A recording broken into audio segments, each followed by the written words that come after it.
Bukod sa Boracay, isa pang sikat na destinasyon tuwing Semana Santa ang Puerto Galera sa Oriental Mindoro.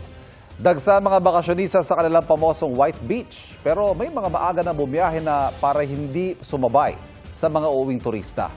Mula sa Puerto Galera, nakatutok live si Dano Tingkungko.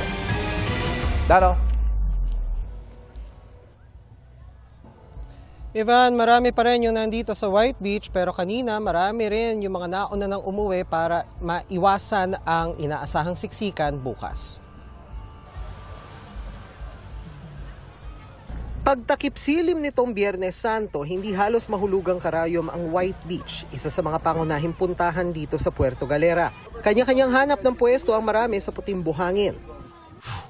Kinaumagahan ngayong Sabado de Gloria, halos ganito pa rin ang sitwasyon. Habang umiinit, kanya-kanyang hanap ng lilim. Pero marami pa rin lumalangoy at nagse-selfie. Pero kung maraming nagsusulit ng oras ngayong Holy Week break, marami rin ang hindi na hinintay pa ang linggo ng pagkabuhay. At ngayon pa lang, nagsipag-check out na at sinimulan na ang biyahe pa uwi. Sa Balatero Port, ang pinakamalapit na direktang biyahe mula Puerto Galera pabalik ng Batangas Port, marami na ring mga bakasyonista ang paalis na para raw iwas siksikan bukas. Nakapag-book kasi yung anak ko, 17 to 19. So, pauwi na po talaga kami ngayon para hindi kami sumabay sa Sunday na mga pasahero. Hindi po namin sumabay sa maraming tao. Ngayon nga po, ang dami ng tao ngayon eh. What more pa sa Sunday? Miyerkules Santo po dumating kami dito para makapag-relax po kasama yung aming pamilya. Uwi na po namin ngayon kasi flight namin pa Macau bukas ng gabi. Masyado po kasing crowded kung makipagsabayan kami. Happy po, kasama ko po yung pamilya ko, saka pamilya ng asawa ko.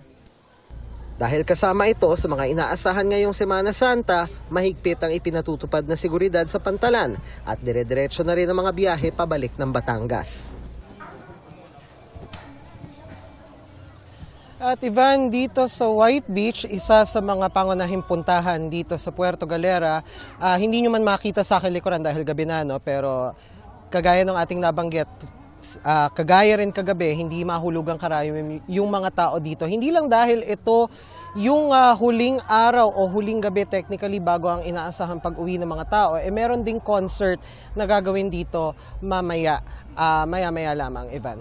Dano, kailan yung inaasahang peak o yung dagsa ng mga pasahero para pauwi naman o pabalik sa Metro Manila, yung mga nagbakasyon dyan? Ang inaasahan dito, Ivan, ay bukas. Bukas talaga dahil sa pag-iikot natin at sa pakikipag-usap natin sa ilang mga hotel, mga resort, marami talaga yung mga bakante simula ngayon at mas marami yung mga rooms na mababakante simula bukas. Indikasyon yan na marami na rin talagang nagsisimulang umuwi simula ngayon. Pero yung talagang peak na inaasahan nila is bukas at kung merong iba na gusto pang mag-extend ng kanilang bakasyon, hanggang Lunes meron pang inaasahan na maghahabol na makauwi sa kanilang mga lugar, Ivan. Maraming salamat, Dano Tingkungko.